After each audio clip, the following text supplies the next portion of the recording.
제 마음에 있는 많은 얘기를 하기보다 여러분들이 제게 대해서 가지고 있는 궁금한 얘기들에 대해서 답변을 좀 잘 드리려고 합니다. 그래서 질문을 많이 받아서 답변을 드리려고 하는데요. 다소 위험 부담이 있다고 생각합니다. 그러나 그것이 여러분들께 훨씬 더 좀 실감 있게 제 생각이 다가갈 수 있는 방법인 것 같아서 말씀을 짧게 드리고 그리고 많은 질문을 하실 수 있는 기회를 드리려고 합니다. 다만 질문이라는 것은 많은 분들과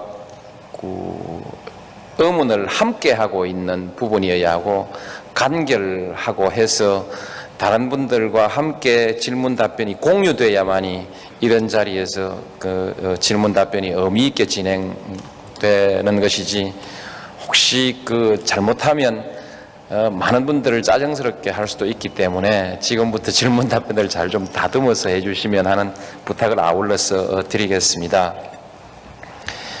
짧게 제가 지금 고심하고 있는 한두 가지의 문제만 말씀드리겠습니다. 저는 부산에서 맨 처음 구속된 학생들을 변론하면서 소위 민주화 운동에 한 다리를 걸치게 됐습니다. 그 학생들이 왜 잡혀왔냐 물어보니까 광주 학살의 진상을 부산 시민들에게 전파하려고 노력했다는 것이 가장 큰 죄목이었습니다. 그때부터 광주는 우리의 문제가 됐습니다. 우리는 87년 6월 항쟁에 이르기까지 모이면 우리끼리 노래를 했는데, 그때 그 노래 중에 제일 첫 번째가 임을 위한 행진곡이고, 그 다음 5월의 노래, 그 다음에 출정가 이런 노래였고, 그 외에 제목은 모르지만 부르라고 하면 제가 내리다리 열 몇 개씩을 바로 부를 수 있습니다. 그렇게 해서 87년 6월 항쟁에까지 이르렀습니다. 그 이후 이제 주제가 노동 문제로 이렇게 넘어가고, 그 다음에 당이 갈라지면서 이제 정치적인 지역적 갈등의 문제로 넘어가고 했습니다만, 어떤 우리가 부산에서 6월 항쟁을 할 때까지는 그 주제를 광주를 가지고 했습니다. 그리고 지금도 그 생각엔 사실 변함이 없습니다. 제가 90년 김영삼 대통령 그 당시 총재가 야당을 들고 여당으로 당을 합칠 때 굳이 남았던 것은 제가 가지고 있는 그런 특별한 경험이 크게 작용한 거 아니었는가 이렇게 생각합니다. 그 당시 3당 합당이라는 것은 호남을 제외한 전 지역이 연대하는 결과가 되기 때문에 이런 지역적 대결 구도를 만들고 그것이 또한 고립화의 구도를 만들고 해서는 앞으로 우리가 수습할 수 없는 문제를 안게 될 것이다. 그런 것도 하나의 이유였습니다. 그렇게 해왔었는데, 지금 생각해 보면 광주 5월 항쟁 그 당시에 핵심적인 정신이라고 할 수 있는 저희 자유와 정의와 민주주의는 제도적으로 조금씩 발전해 가고 있는 것 같습니다.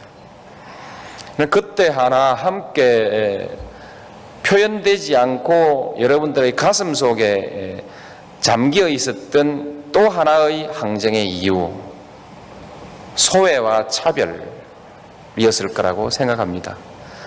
그것은 한 지역으로만 중심으로 놓고 보면 소외와 차별이지만, 국가적인 관점에서 볼 때는 이것은 분열과 대립입니다. 분열된 정치 구조를 가지고 서로 불신하고 증오를 부추기고, 그렇게 해서 정치적 이득을 얻고 하는 이와 같은 대단히 소모적이고도 파괴적인 그런 정치 구조의 문제가 지금도 살아 있습니다. 저는 그래서 정의와 민주주의의 문제는 지속적으로 발전시켜 나가되 참여정부 한 기간 동안에 반드시 성취하고 싶은 것이 있다면 이 대립과 갈등의 구조를 꼭 좀 극복하고 싶은 것입니다. 그리고 제 그런 그 목표에 대해서 광주 전남의 많은 시민들이 어느 정도 이해하고 또 신뢰했기 때문에 2002년 3월 16일 이 광주에서 제가 가장 높은 소위 그 당내 경선에서 1위를 하게 해 주신 것 아닌가 이렇게 생각합니다. 저는 그때 그 여러분들의 마음을 지금도 잊지 못하고 있고 앞으로도 잊지 않을 것입니다.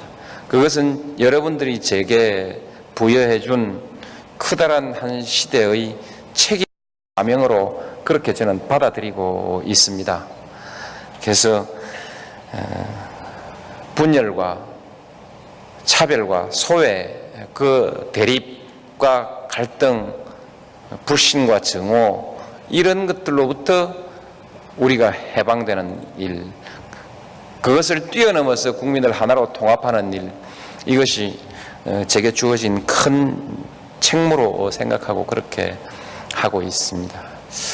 그 다음에 이제 지금 많은 그 의문들이 제기되고 있습니다만 제가 지금 하나 느끼는 난감함은 사실 김영삼 대통령 시절에 해결하지 못한 것을 해결해 보고 싶다.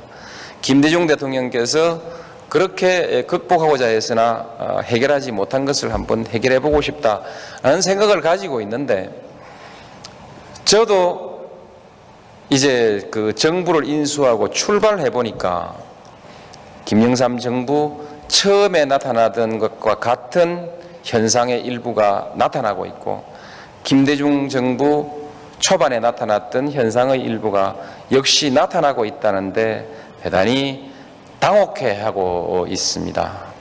김영삼 대통령이 여러 가지 일을 했지만 그 중에서 한 가지 우리 아주 그 기억에 떠오르는 것은 소위 박철원 씨를 본인이 했던 검찰이 했던 어쨌든 이 감옥으로 보내는 그런 그 조치가 있었습니다.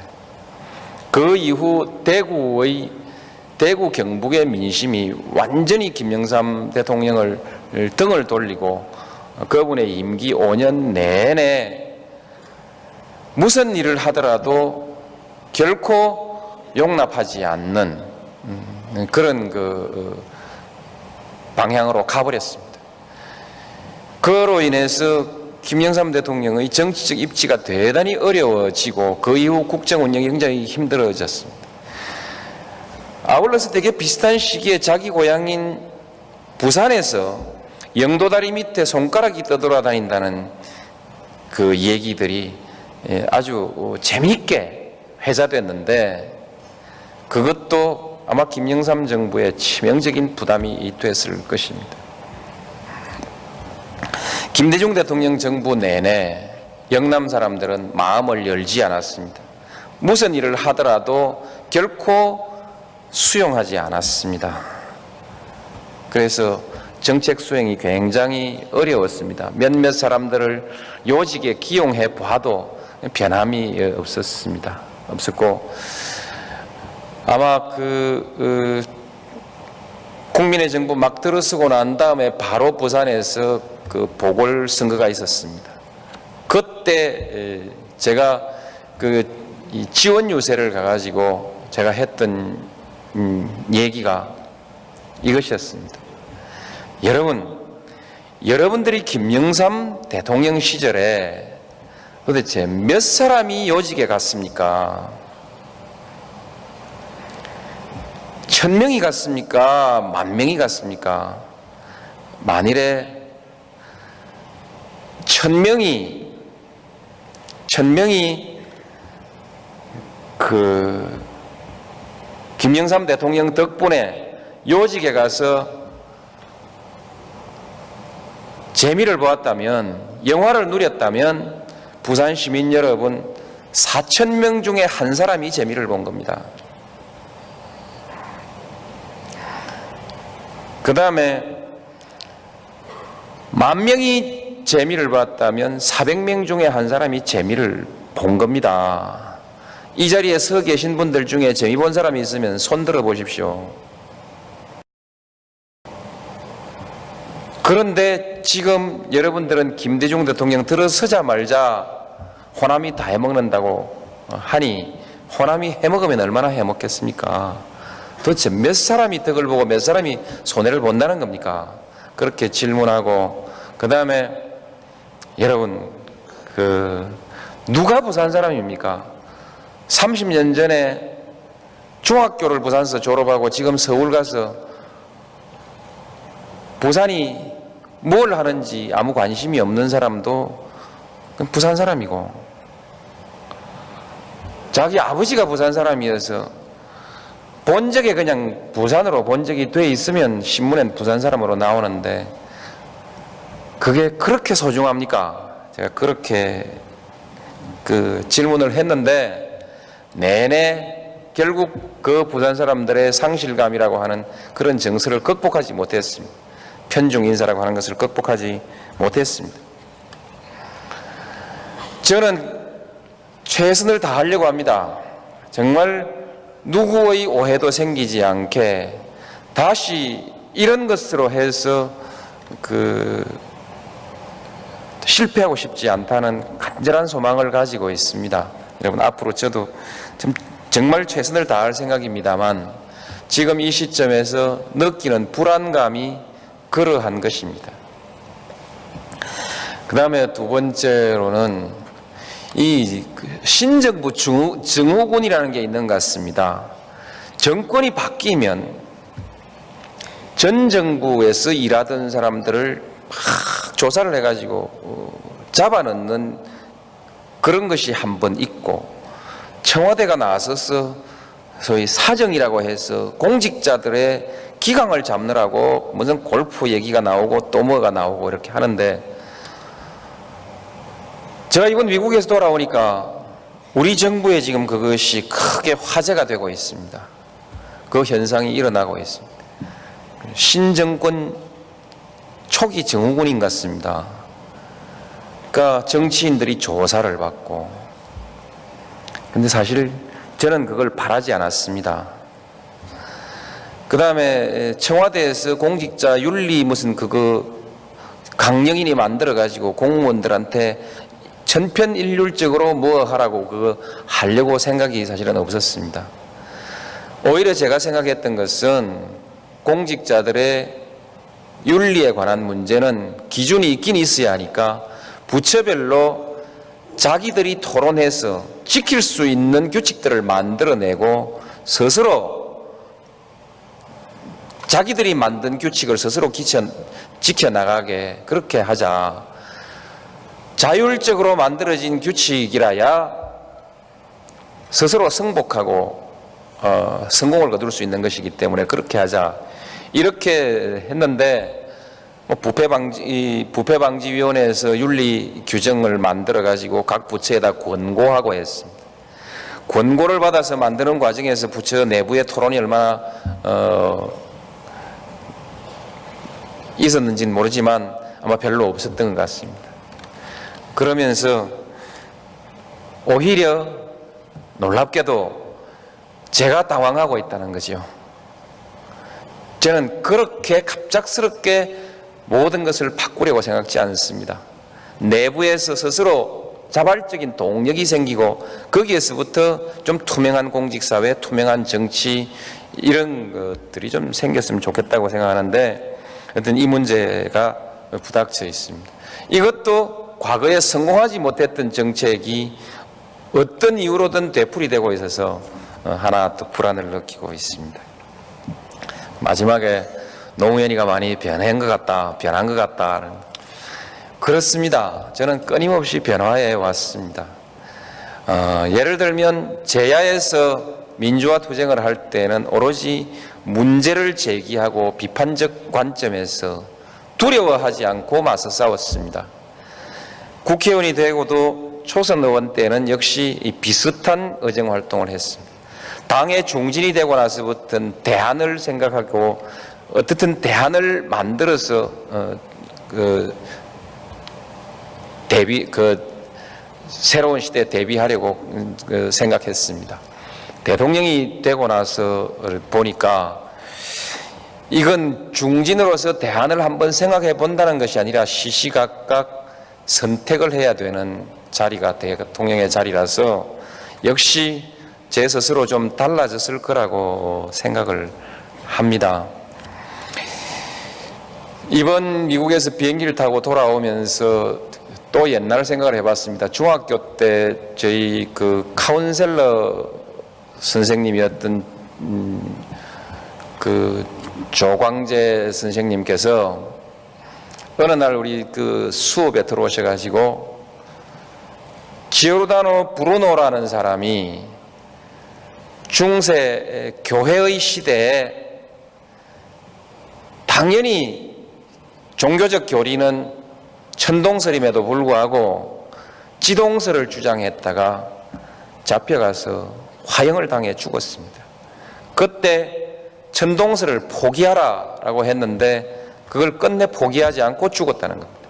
화형을 당했다는 것입니다.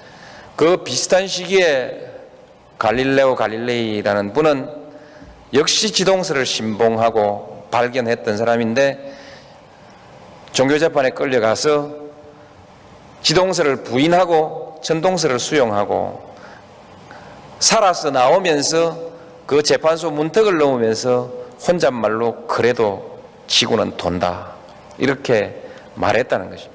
이 두 사람의 삶을 비교해보라고 얘기했는데 도저히 우리 그때는 그것이 무슨 말인지를 알아들을 능력이 없었습니다. 능력이 없었는데 지금 생각해 보니까 두 가지 어느 한 가지가 옳은 것이 아니라 두 가지 다 존재하는 삶의 형식이고 다 의미가 있는 것 아닌가 저는 그런 생각이 듭니다. 어쨌든 제가 정치를 하고 대통령이 되기 전까지는 브루노 쪽을 좀 더 존중하는 쪽이었습니다. 선호하는 쪽이었습니다.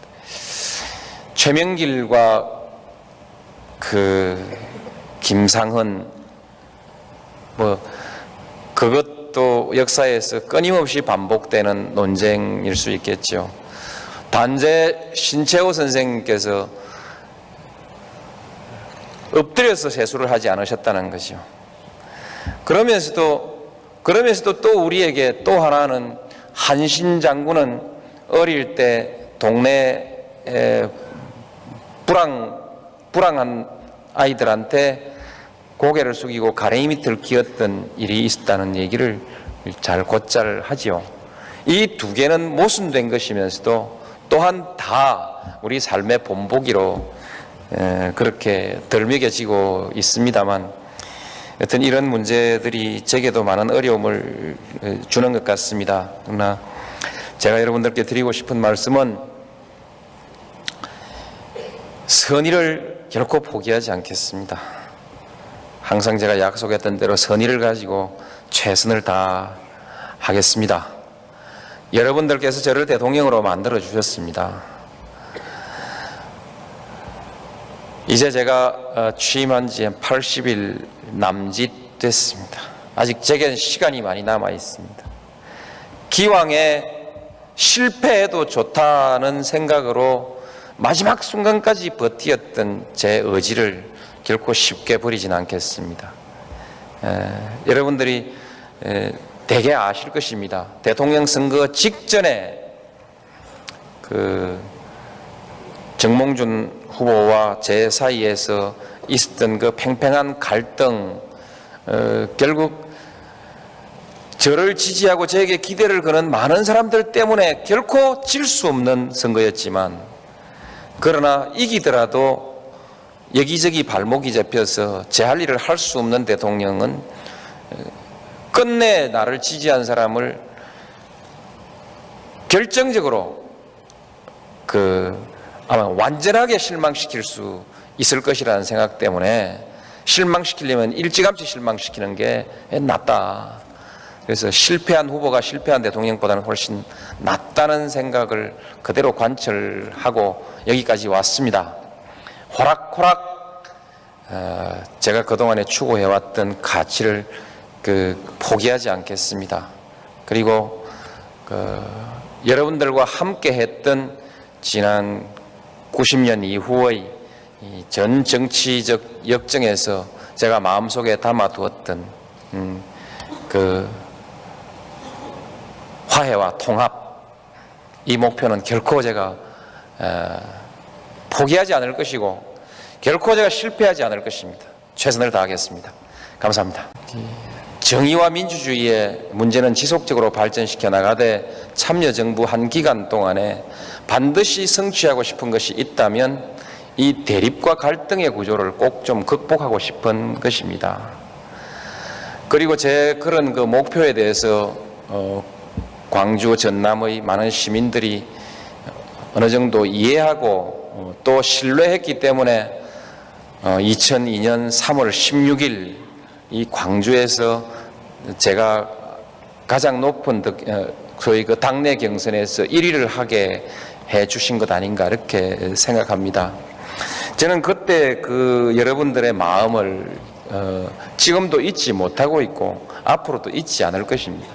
그것은 여러분들이 제게 부여해 준 커다란 한 시대의 책임 사명으로 그렇게 저는 받아들이고 있습니다.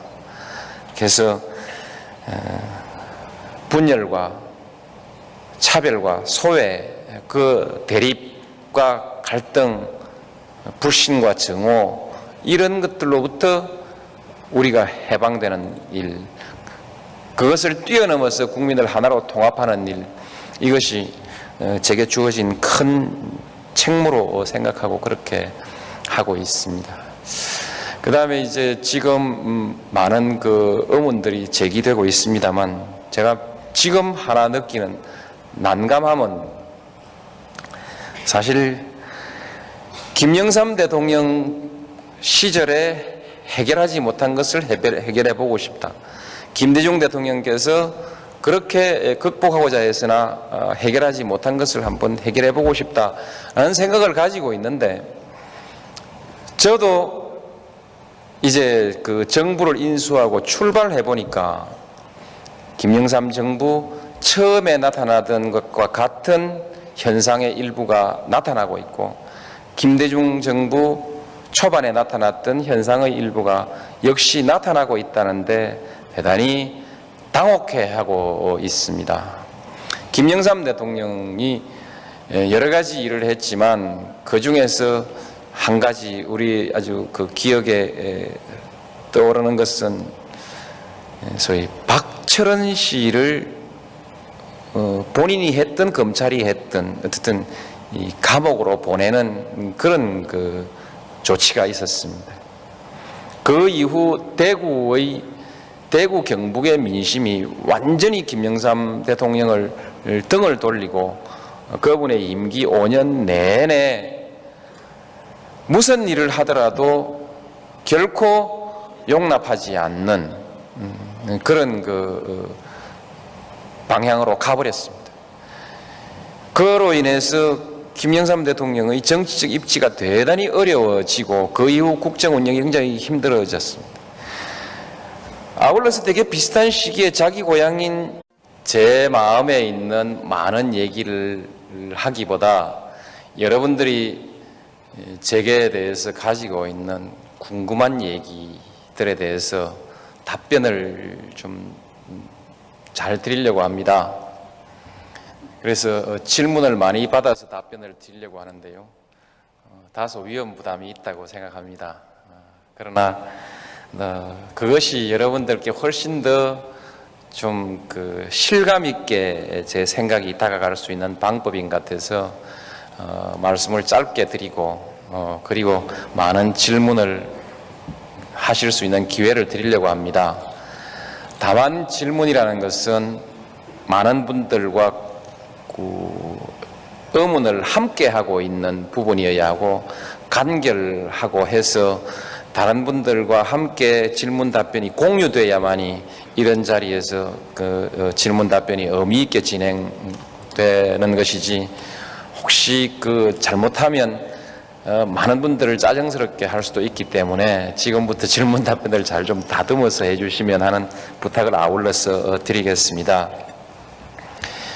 짧게 제가 지금 고심하고 있는 한두 가지의 문제만 말씀드리겠습니다. 저는 부산에서 맨 처음 구속된 학생들을 변론하면서 소위 민주화 운동에 한 다리를 걸치게 됐습니다. 그 학생들이 왜 잡혀왔냐 물어보니까 광주 학살의 진상을 부산 시민들에게 전파하려고 노력했다는 것이 가장 큰 죄목이었습니다. 그때부터 광주는 우리의 문제가 됐습니다.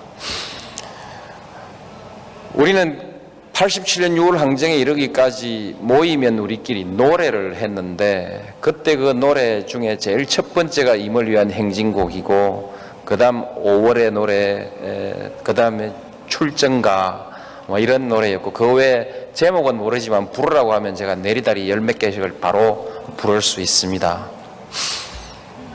그렇게 해서 87년 6월 항쟁에까지 이르렀습니다.